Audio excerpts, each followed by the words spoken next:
بسم الله الرحمن الرحیم السلام علیکم وایم خان غنی خان پوښتنه کړې می طرفه یې ویډیو چې تاسو په خدمت کې حاضر یم مرګو زمونږ تاسو له خیم چې تاسو په ګوګل کروم چې څنګه ریسرچ کوئ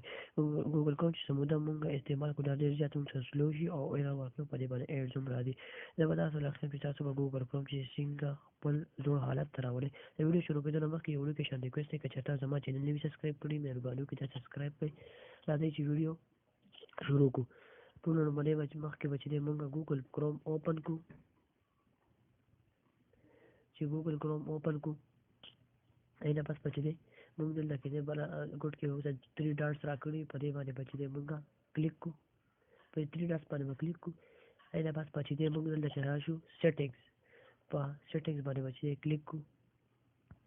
چې په سیټینګز باندې کلیک کو اینه پس مثلا سیټینګز اوپن شو آی کې پچې دی موږ په ایڈوانس باندې کلیک کو چې په ایڈوانس باندې کلیک کو آی کې پچې دی موږ په ریسیټ اینڈ کلین اپ باندې چې دی کلیک کو ریسیټ اینڈ کلین اپ هغه باندې بچی دی موږ کلیک کو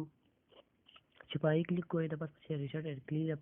لکه باندې ریسټور سیسټم ټو دی اوریجنل ډیفالټ اینه پس لکه ما سایت ته نشان کړی په دې باندې بچی دی موږ کلیک کو سایت ته به ما سایت ته نشان کړی په دې باندې بچی دی کلیک کو چې پای کلیک کوی دا پس ریسیټ سیټینګ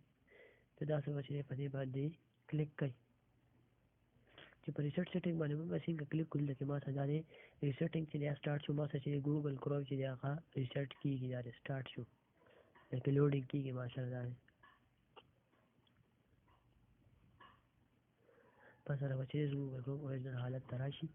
دا ما سره چې ریسیټ شو ګوګل کروم اینه پس چې نیو ټیب اوپن کو دا وګورئ ما سره چې دی ګوګل کروم چې دی هغه زوړ حالت ته راغو او اینه پس لکه دا وګورئ زما آی ډي چې دا هغه هم چې د ما سره دلته فورګیټ شوې ده